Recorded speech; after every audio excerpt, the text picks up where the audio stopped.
Have you ever owned a cat that was declawed?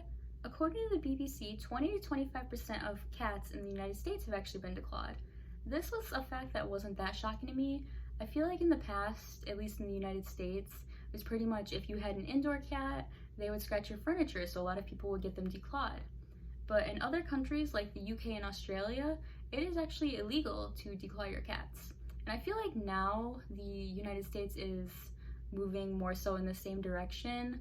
I feel like a lot of people are more educated on how cats are declawed. I know at least for myself when I was younger, if I heard a cat was declawed, I would just think like, oh, like their nails got trimmed or something like that.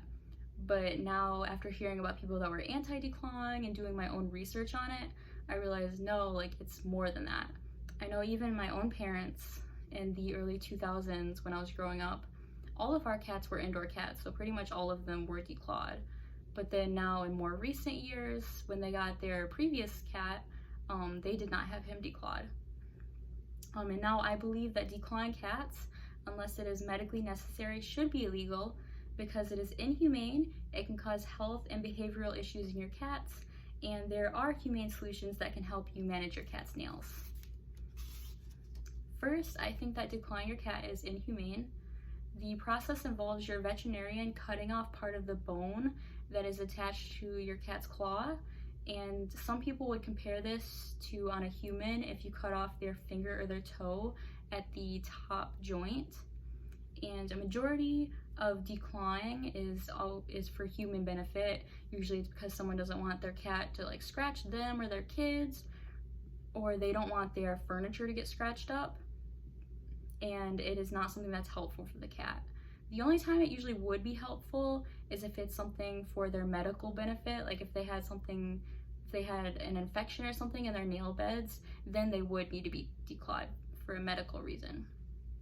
And second, declawing your cat, it can cause them health and behavioral issues.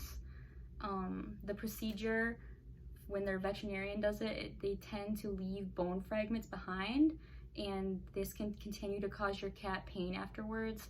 When your cat is like walking on their paws, sometimes they can feel the bone fragments that were left behind, and your cats are usually more likely to have behavioral issues like biting, or they can act nervous and high-strung after being declawed. Lastly, there are humane solutions to help you manage your cat's nails. One of them would be nail trimming. This is similar to if you have a dog, you know you have to like trim their nails. Cats are the same way, you can also trim their nails. The only difference is that cats' nails are retractable, but if you just gently squeeze their paw, their nails will come out, and then you can just trim them. And then there are also something called nail caps. I learned about these recently actually, and I have a picture if you're not familiar, like myself, I was not.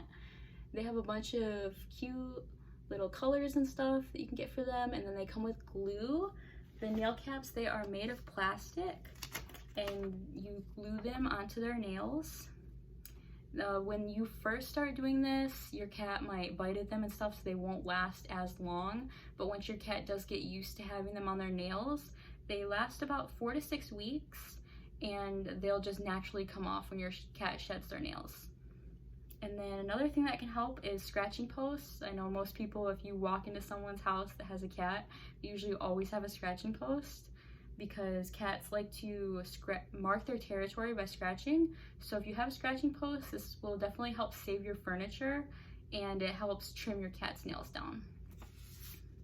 So in conclusion, I understand that in the past, declawing cats' nails has been seen pretty much as like commonplace and just something that you do in the United States if you have a cat. And I know a lot of people, they probably already have cats that their nails are already declawed, but you can take action on this issue by not declawing your cat's nails in the future if you get another cat. And I now believe that declawing cats should be illegal unless it is medically necessary, because I believe that it's inhumane, it can cause health and behavioral issues in your cat, and there are humane solutions that can help you manage your cat's nails.